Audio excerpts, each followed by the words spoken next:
नमस्कार दर्शक बंधु आपण को आम चैनल को स्वागत। पवित्र पंडु पूर्णिमा व मार्गशीर पूर्णिमार हार्दिक अभिनंदन एवं शुभकामना जणाई आज कार्यक्रमटी को आग को बढ़ाइबा। देखंतु एही पूर्णिमा दिन महालक्ष्मी कृपारू गुरु करुछंती राशि परिवर्तन एवं आपणकर जदि कन्या राशि होइथाए तेबे एही भिडियोटी को आपण निश्चित भाव में शेष पर्यंत देखंतु एवं निजर व्यस्त बहुल समय मध्यरु मात्र 10 मिनिट समय आपण निज पाई दियंतु कहीं आमर आजिर एही कार्यक्रमटी समस्त कन्या राशि व्यक्ति विशेषों पाई बहुत अधिक गुरुत्वपूर्ण रही। कारण गुरु आपणकर एकादश गृहरु दशम गृह बा आपणक कर्मक्षेत्र चाकिरी व्यवसायर गृह को गोचर करुछंती, जहा फल पूर्वर जो सब समस्या रही कर्मक्षेत्र संबंधित ताहा निश्चित भाव में दूर हो गुरु आपणकर केन्द्र रे विराजमान करी शुभाशुभ फल को द्विगुणित करिवे एवं गुरुंकर एही पूर्णिमा दिन बक्री होई राशि परिवर्तन करिबा आपणक जीवन रे बहुत बड़ प्रभाव पकाइबा पई जाउछि एवं ता सहित एही पूर्णिमा परठारु 4टी प्रमुख ग्रह मध्य करिवे राशि परिवर्तन। 6 डिसेम्बर रे बुध करिवे परिवर्तन, 7 डिसेम्बर रे मंगल करिवे परिवर्तन एवं 16 डिसेम्बर रे सूर्य करिवे परिवर्तन, 20 डिसेम्बर रे शुक्र मध्य करिवे राशि परिवर्तन, जहा फल एही 4टी ग्रह मध्य आपणक जीवन में निश्चित भाव में प्रभाव पकाइबे। किंतु एही परिवर्तन आपन को शुभ फल देव ना अशुभ फल देव आपण भिडियोटी को शेष पर्यंत देखिले निश्चित भाव में जानिपारे। ता सहित भिडियोर शेष भाग में आपणकर अशुभत्व को दूर करने शुभाशुभ फल को द्विगुणित करने किछिटा सहज प्रतिकार मध्य दियाजिबो, जहा आपणक जीवन में एही पूर्णिमा परठारु अशुभत्व को दूर करिबारे बहुत अधिक सहायता प्रदान करिबो। सेतिपई आपण आम सह शेष पर्यंत जोड़ी होई रुहंतु। किंतु भिडियोटी आरंभ करिबा पूर्वरु जदि आपणकर भी कन्या राशि होइथाए एवं आपण भी ईश्वर को आंतरिक भक्ति एवं विश्वास करंती तेबे भिडियोटी को लाइक करंतु। कमेंट बॉक्स रे जय जगन्नाथ जय मां लक्ष्मी अवश्य लिखि दियंतु। ता सहित आम सह जोगाजोग करबा पई वीडियोर मध्य भाग रे एक व्हाट्सएप नंबर टी दिया जायछि, जो नंबर साहाय्य आपण आम सह जोगाजोग करी निजर नूतन कुंडली प्रस्तुत करि परिबे, कुंडली विश्लेषण कराई परिबे किंबा आपणकर चाकरी विवाह व्यवसाय प्रेम संपर्क शिक्षा स्वास्थ्य को नहीं किछि समस्या रही ताहार सहजरे एवं स्वल्प मूल्य रे समाधान करि परिबे। सेतिपई आपण आम सह भिडियोर शेष पर्यंत जोड़ी होई रुहंतु। एबे आसंतु कार्यक्रमटी को आग को बढ़ाइबा एवं जानिबा एही मार्गशीर पूर्णिमा बा पंडु पूर्णिमा ठारू आपणक जीवन में कौन सब परिवर्तन हेबाकु जाउछि। देखंतु गुरु आपणकर त्रिकोण रे रही एकादश गृह रे रही आपणकर आर्थिक स्थिति रे समस्या सहित किछिटा स्वास्थ्य रे मध्य खराब प्रभाव पड़ुथिला। आपण जो ऋण आनिथिले सेही ऋण को आपण परिशोध करि पारु नाहंती, ऋणर भारटी आपणक ऊपर बढ़ी चलीछि एवं अर्थ को केंद्र करी एवं विभिन्न प्रकार पारिवारिक स्थिति को केंद्र करी परिवार रे सुखर वातावरण मध्य रही नाही एवं शिक्षा क्षेत्र रे विद्यार्थी माने आपणक परिश्रम अनुपात रे शुभ फल प्राप्ति करि पारु नाहंती। जेउ परिमाण रे परिश्रम करूचंती सेही परिमाण रे रिजल्ट से मानको मिलु नाही एवं आपणकर अजथा खर्च गुडाई बढ़ी जाईछि। आपणक चाकरी प्राप्ति को नहीं समस्या हेउछि, चाकरी आपणकर मन पसंद रो मिलु नाही एवं आपणक व्यवसाय रे प्रेम संपर्क रे व्यापार रे आपणक दाम्पत्य जीवन रे विभिन्न प्रकार समस्या आपण देखुचंती। तेणु करी आपणकर एही सब समस्या गुड़िक धीरे धीरे दूर हेबा पाई जाउछि, कारण गुरु आसीबे आपणकर कर्मर गृह को बा केंद्र को। देखंतु सर्वप्रथम जानिबा आपणकर कर्म क्षेत्र बा आपणकर चाकरी व्यवसाय एही पूर्णिमा पर किभଳି रहइबो। गुरु आपणकर कर्मर गृह को प्रवेश करिबा क्षणी कर्म क्षेत्र रे आपणकर मान सम्मान वृद्धि हेबा सहित आपणक शत्रु माने आपणक ठारू आपण छाई दूरता बनाइबा आरंभ करिवे। आपणको कर्म क्षेत्र रे सफलता मिलबा आरंभ हेबो एवं जो व्यक्ति माने नूतन चाकरी संधान रे रहिचंती चाकरी प्राप्ति होई पारु नथिला सेमानकु चाकरी मध्य मिली पारे एवं जो व्यक्ति माने नूतन चाकरी नूतन व्यवसाय करिबा पई चाहुचंती अर्थर अभाव रहिची एवं आपणको इन्वेस्टर मिल पारनांती आपण व्यवसायटी ଆରମ୍ଭ କରିପାରୁନାହାନ୍ତି କିମ୍ବା ମନ ଭିତରେ ଦ୍ୱନ୍ଦ୍ୱ ରହିଥିଲା କେଉଁ ବ୍ୟବସାୟ କରିବେ, କେବେଠାରୁ କରିବେ, କେଉଁଟା ସଠିକ୍ ରହିବ, ସେହି ସବୁ ସମସ୍ୟାରୁ ଆପଣ ଦ୍ୱନ୍ଦ୍ୱରୁ ଆପଣ ବାହାରକୁ ଆସିବେ, ନୂତନ ବ୍ୟବସାୟ ଆରମ୍ଭ କରିବେ, ମନରେ ବିଭିନ୍ନ ପ୍ରକାର ଉଚ୍ଚ ଚିନ୍ତାଧାରା ରହିବ ଏବଂ ଆପଣ ଯେଉଁ କାର୍ଯ୍ୟଗୁଡ଼ିକୁ ପୂର୍ଣ୍ଣ କରିପାରୁନଥିଲେ, ଆପଣଙ୍କର ପେଣ୍ଡିଂ ରହିଥିଲା, ଆପଣଙ୍କର କର୍ମକ୍ଷେତ୍ରରେ ଆପଣ ବିଫଳତା ଦେଖୁଥିଲେ, ଆପଣ ଟାର୍ଗେଟ୍ ପୂରଣ କରିପାରୁନଥିଲେ, ସେହି ସବୁ ସମସ୍ୟା ଆପଣଙ୍କର ଦୂର ହୋଇଯିବ।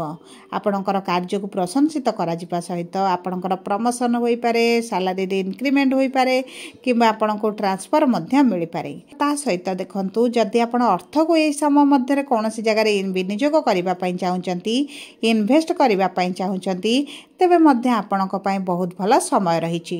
ଆପଣଙ୍କର ଅର୍ଥ ଦ୍ୱିଗୁଣିତ ମଧ୍ୟ ହୋଇପାରେ।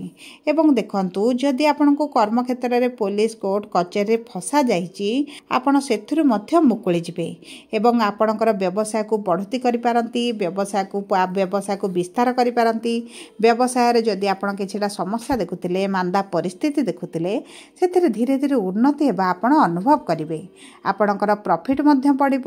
ପୂର୍ବରୁ ଯେଉଁ ଲସ୍ ଭଳି ସ୍ଥିତି ଥିଲା, ସେଥିରେ ମଧ୍ୟ ପରିବର୍ତ୍ତନ ଆସିବ। ଏବଂ ଆପଣ ଯଦି ସରକାରୀ ଚାକିରି କରିଛନ୍ତି କିମ୍ବା ଆପଣଙ୍କର କିଛି ସରକାରଙ୍କ ସମ୍ବନ୍ଧିତ କାର୍ଯ୍ୟ ରହିଛି, ସେଥିରେ ମଧ୍ୟ ଆପଣଙ୍କୁ ସଫଳତା ପ୍ରାପ୍ତି ହେବ। ଆପଣଙ୍କୁ କିଛିଟା ବଡ଼ ପ୍ରୋଜେକ୍ଟ ମିଳିପାରେ, ନୂତନ କାର୍ଯ୍ୟ ହାତକୁ ନେଇପାରନ୍ତି, ନୂତନ ଡିଲ୍ ମିଳିପାରେ, ଆପଣଙ୍କର ଉଚ୍ଚସ୍ତରୀୟ ଲୋକଙ୍କ ସହିତ ସମ୍ପର୍କ ବୃଦ୍ଧି ପାଇବ। ଆପଣଙ୍କର ବ୍ୟବସାୟରେ, ଆପଣଙ୍କ କର୍ମକ୍ଷେତ୍ରରେ ଏହି ଉଚ୍ଚସ୍ତରୀୟ ସମ୍ପର୍କ ବହୁତ ଅଧିକ ସହାୟତା ପ୍ରଦାନ କରିବ। ଯଦି ଆପଣ ରାଜନୀତିରେ ଅଛନ୍ତି ମଧ୍ୟ ଆପଣଙ୍କ ପାଇଁ ବହୁତ ଅଧିକ ଶୁଭଦାୟକ ସମୟ ରହିବ। ଏବେ ଆସନ୍ତୁ ଜାଣିବା କିପରି ରହିବ ଆପଣଙ୍କର ଆର୍ଥିକ ସ୍ଥିତି। ଦେଖନ୍ତୁ, ଅର୍ଥର ଗୃହର ସ୍ୱାମୀ ହେଉଛନ୍ତି ଶୁକ୍ର, ଯିଏ ଆପଣଙ୍କର ଚତୁର୍ଥ ଗୃହ ବା କେନ୍ଦ୍ରକୁ ଗୋଚର କରିବେ। ଏହାର ଅର୍ଥ ହେଉଛି ଆପଣଙ୍କ ଭୋଗ, ବିଳାସ, ଐଶ୍ୱର୍ଯ୍ୟରେ ବୃଦ୍ଧି ଘଟିବ। ଆପଣ ନିଜ ପାଇଁ କିଛି ଜିନିଷ କ୍ରୟ କରିପାରନ୍ତି, ନିଜ ପରିବାର ବର୍ଗଙ୍କ ପାଇଁ କ୍ରୟ କରିପାରନ୍ତି ଏବଂ ଏହି ସମୟ ମଧ୍ୟରେ ଆପଣ ଅର୍ଥକୁ ନିଜର ଭବିଷ୍ୟତ ପାଇଁ ବିନିଯୋଗ ମଧ୍ୟ କରିପାରନ୍ତି। ଦେଖନ୍ତୁ, ଆପଣଙ୍କର ଇନକମ୍ ବଢ଼ିବା ସହିତ ଆପଣଙ୍କର ଟିକେ ଖର୍ଚ୍ଚ ମଧ୍ୟ ବଢ଼ିପାରେ। ଆପଣଙ୍କ ପ୍ରିୟଜନ ଆପଣଙ୍କ ନିଜ ଖୁସି ପାଇଁ ମଧ୍ୟ କିଛିଟା ଅର୍ଥ ଖର୍ଚ୍ଚ କରିପାରନ୍ତି। କିନ୍ତୁ ଚେଷ୍ଟା କରନ୍ତୁ, ଆପଣ ଯଦି ଆପଣଙ୍କର ଅର୍ଥକୁ ସଠିକ୍ ଜାଗାରେ ବିନିଯୋଗ କରନ୍ତି, ଆପଣଙ୍କର ଯେଉଁ ଋଣ ବଢ଼ିଯାଇଛି, କରଜ ବଢ଼ିଯାଇଛି, ଯଦି ଆପଣ ତାହା ସୁଝିବା ପାଇଁ ଚେଷ୍ଟା କରନ୍ତି, ଆପଣଙ୍କ ପାଇଁ ବହୁତ ଅଧିକ ଶୁଭଦାୟକ ରହିବ। କାରଣ ଆପଣଙ୍କର ଆର୍ଥିକ ସ୍ଥିତି ଧୀରେ ଧୀରେ ପରିବର୍ତ୍ତନ ହେବାର ମଧ୍ୟ ବହୁତ ଅଧିକ ସମ୍ଭାବନାଟି ରହିଛି।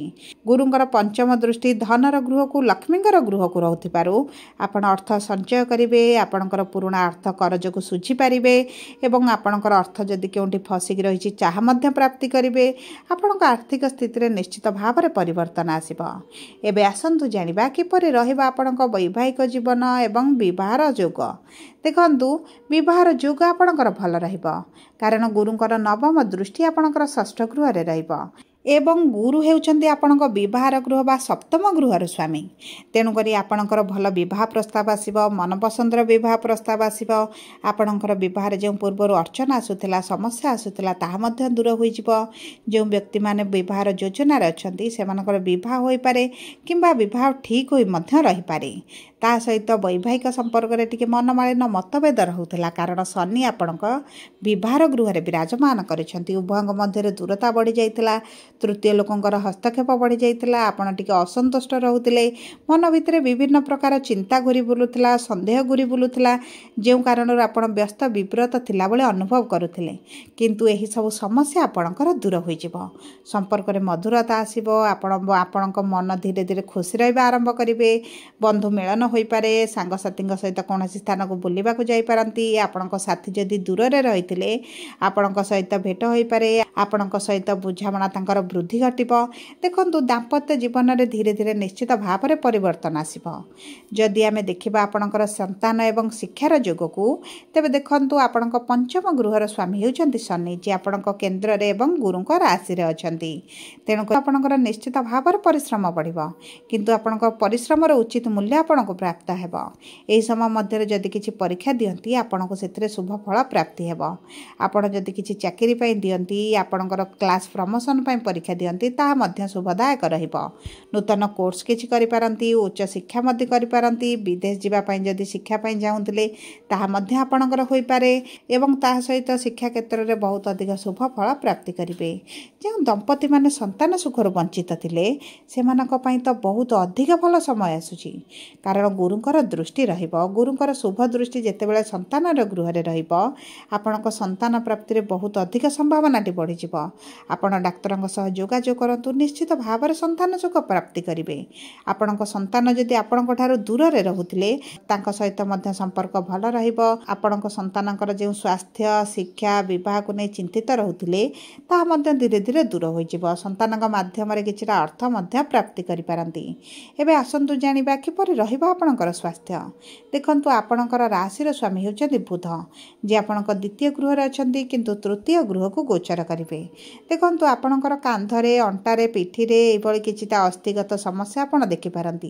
ता सहित ऋतुकालीन समस्या मध्य रहिबो, जेहेतु केतु द्वादश गृह रे अछन्ति आपणकर हॉस्पिटल रे किछिटा अर्थ मध्य खर्च होई पारे, पेटरे गैस होई पारे, जंत्रणा मध्य अनुभव करि पारंती। तेणु करी खाद्य पानीय को नै विशेष भाव में सचेतन रुहंतु, यह आपणक पई शुभदायक रहिबो। सबु परे अशुभत्व को दूर करिबा पई आपण प्रतिदिन बुधंकर बीज मंत्र जप करंतु। गुरुवार दिन गणेशंक पाखरे लड्डू एवं दुब घास अर्पण करंतु। बुधंकर बीज मंत्र जप करिबा सहित बुधवार दिन आमस्य को परित्याग करंतु। गाय को किछि खाद्य खाइबा पई दियंतु एवं प्रतिदिन प्रातः समय तंबा पात्र रे सूर्य को जल अर्पण करंतु। यह आपणक बहुत अधिक शुभ फल प्रदान करिबो। जदि आपणकर कन्या राशि होइथाय वीडियोटी किभଳି लागला कमेंट बॉक्स रे लिखि जणांतु। जदि प्रथम थर आम चैनल को आसिछन्ति चैनलटी को सब्सक्राइब करंतु। पाखरे थिबा बेल आइकन को प्रेस करंतु। धन्यवाद।